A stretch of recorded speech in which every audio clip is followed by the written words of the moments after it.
3 days into the silent treatment, Derek, my fiancé and CEO, greenlit his assistant's pitch for a self-driving road trip he expected me to flip. Like always, I didn't. A month later, he came back and saw it. I wasn't the same. He backed Molly, stole my project, and thought I'd explode. I didn't. I just helped her draft the proposal. He trashed everything I built, just so she could snag her year-end bonus. I didn't fight back. Took the blame. Took the hit. Molly was all smug. See?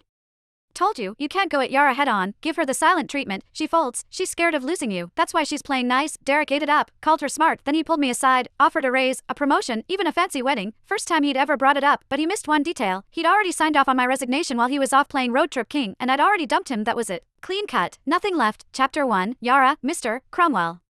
Needs this proposal ASAP. Sorry to bug you, but finish it before you head out. Molly Leach, Derek's assistant, dropped a fat stack of papers on my desk, all chipper like we were besties. I took them, got it. She wasn't done, still smiling. She threw in, Mr. Cromwell and I have a client meeting later. Just leave the docs on his desk. Oh, and tidy up his office before you go. Then she strutted off like she owned the floor. Heels clicking, mood sky high around me. The office fell quiet. My co-workers shot me that awkward look, half pity, half helpless. Everyone knew Derek Cromwell, CEO of Vantro Corp, was my fiancé. Everyone also knew he blatantly played favorites, and Molly was his number one. He'd yanked her from another firm, made her director, then handed her $1 million project I'd busted 2 months bringing in and prepping. When I pushed back, he called a team vote, thinking everyone would back him. Wrong. The whole team voted for me, except him. Molly got 1 vote.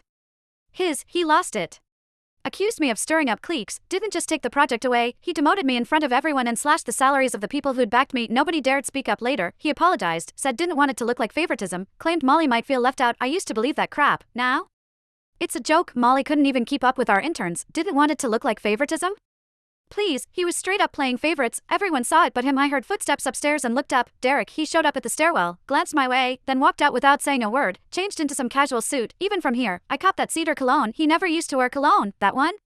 Molly's gift. Yeah, he knew exactly what he was doing. He'd been pulling this kind of stuff for years. It started after I found their goodnight texts. Couldn't stay quiet. I confronted him. Chapter 2. Derek said I was being petty. Then, like it proved some point, he used it as an excuse to make it official and moved Molly to work directly under him. The more upset I got, the harder he leaned in, dragging her to every social event, serving her food, even wiping her mouth at company dinners.